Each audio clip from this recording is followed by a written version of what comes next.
So right now the generator is running my AC cranked. The fan's on full, on high, and the AC's on 60 degrees. And you can see it's in economy mode right now. It's only running about half throttle to do that. You'll see when I switch it to full bore, it revs up a lot. So that there, it's running on full bore. Now back to economy.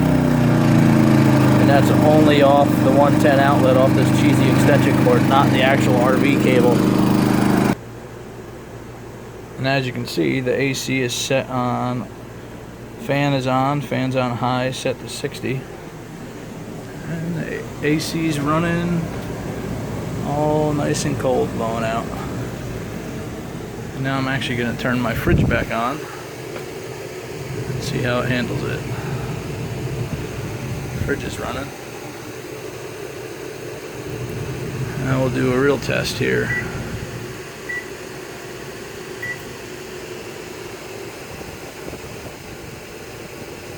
So it bogged down for that little bit just because the generator was on economy.